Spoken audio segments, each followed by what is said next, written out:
My name is Mike, and I built a $585,000 stock portfolio by the age of 33. In this video, I'm going to show you the most well-kept secret of the rich. How to buy something, keep your money, and get the thing. This is exactly what that looks like and what I'm going to break down in the video. That's not what most people do. Most people save cash, buy something, and poof, their money disappears. They get the thing, but now they have to start all over again. And this illustration is exactly what that looks like. In my illustration here, person one is the normal way. This is what most people do. You save up your money in the bank, you buy the thing, whether it's a house, car, or whatever it is, your bank balance goes down to zero or down by the amount that you spent, and now you have the thing that you bought, and you no longer have the money. The result is your money is gone, you have the thing, and you have no growth. Your money stops working here because it disappeared. Now, until I was 29 years old, I used to be person one. I used to think that I had to save money to buy the thing.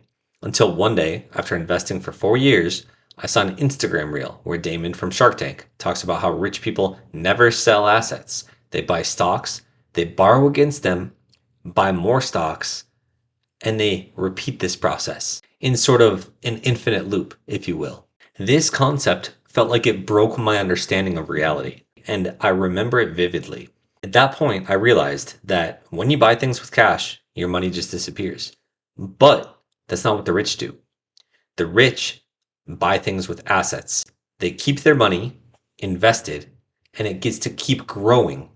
Plus, they get the thing. From that moment, I've never thought of money the same way. And for the first time in my life, I felt like I actually knew how to get ahead. Person number two has the exact same amount of money. And you can see here that they just move their money to different buckets. Like I often talk about with the lazy paycheck versus the wealthy paycheck. The lazy paycheck is person number one over here, and the wealthy paycheck would be person number two. The lazy paycheck gets their money and they put it into all of these little different buckets, earning almost no interest and no return on their money. Whereas the wealthy paycheck puts their money into the investment bucket with very little going into any other bucket, and then they borrow it back at low interest rates. Here is what that would look like. Just made a few adjustments to my numbers because I realized they weren't right. But anyway, person number one just bought a car for $25,000, and that reduces the bank balance down to $25,000. And now they own the car outright. Fantastic. They get the thing and they lose the money. Now, person two does things differently. They keep the $50,000 invested. They don't touch their bank balance. They borrow $25,000 here. And now that money goes directly to their bank account. They spend the money. And now they just shifted some money around. Their assets get to keep growing. This $50,000 never goes down. It gets to continue to grow. And they just pay a very small 4.65% interest rate. Now, of course, this is going to come with a cost, right? So you have to pay the cost of the borrowed money. So this would cost them $96 a month.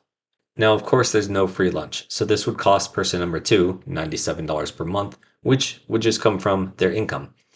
That being said, they get to continue to grow the $25,000 every single month at an average of 10% return.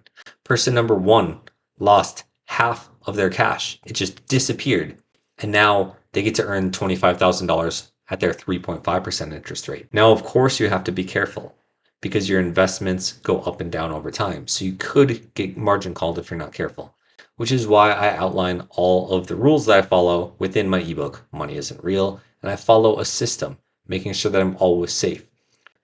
You can see that I'm at a healthy margin percent, 61%. I'm nowhere near being margin called. The market is down today, and I'm down $14,000 just today. The market's down 2.41%. This doesn't bother me. This doesn't scare me. This is normal market chop.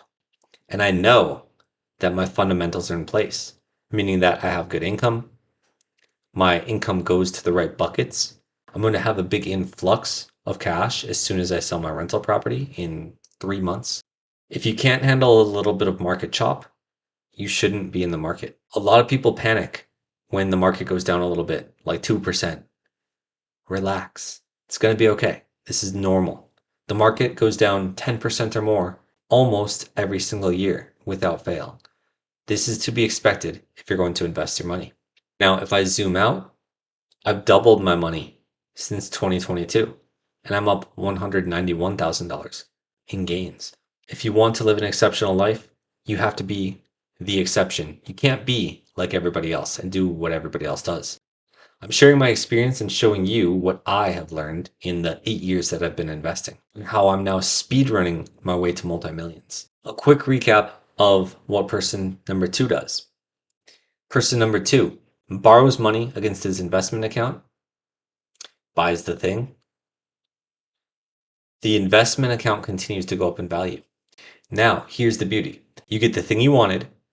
You get to keep all of your money invested. Your investments get to keep compounding forever.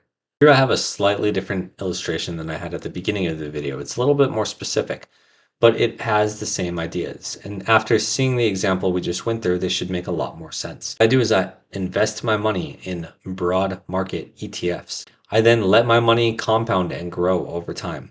I then borrow back at low interest rates, never paying taxes. I then buy the asset or the thing that I want, generating a small monthly payment. But the beauty is, I get the thing I wanted. I never sold assets, so they get to continue to compound and grow forever. And then I get to repeat the cycle, doing this over and over.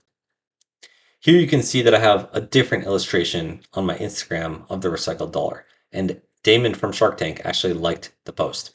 You get your dollar in. You then use that dollar to buy assets, either generating cash flow or appreciation. You then reinvest that dollar, creating an infinite loop where you're borrowing and reinvesting to grow quickly, which is what person A in our example today does, where you buy the thing and then it disappears. I'm going to show you step by step what this looks like. So you have your $50,000 invested. You then borrow $25,000 and you add those two up. This gives you your new total portfolio balance. The benefit of this is that all of your future gains are based off of this number. This generates a bill of $96.88. Now, if you wanted to, you could then borrow an additional $12,500 because you had a larger portfolio. This would then bring your new portfolio balance up to $87,500. And your new monthly bill would be $145. Every time that you borrow margin to buy more shares, you can then borrow half of the amount you previously borrowed to then buy more shares. This does affect your margin health, so you have to be careful. But here, if you wanted to do it again, you could. And this would then bring your total portfolio value up to $93,750 and give you a monthly bill of $169. And then if you wanted to do this one more time, you could, but you have to be careful. You have to watch your margin health. This could get you into trouble if you over leverage. But here you could then borrow $3,125, essentially doubling the portfolio that you started with and giving yourself a bill of $181. Now, a few benefits here would be: one, you get the appreciation off of this $96,000 value. Two, most of the things I buy do pay some dividend, and it helps offset some of the cost of this bill. So I don't eat the entire cost of this bill out of pocket. The size of my portfolio pays for about 1/3 of my monthly bill. Now, if I were starting out right now in sort of a bull market, I would be very careful to use much margin. The market is down just a little bit from all-time highs, but if we look at something like VGT, which is my primary anchor, it's down about 8.5%. So if I were starting over, I might tap a little bit into margin right now to buy some shares, but I wouldn't do this much margin. I think that's overboard for the amount of dip that we're currently seeing. Hopefully, this helps you see the difference between what the wealthy do and what everybody else does. Do what you will with this information. See you next time.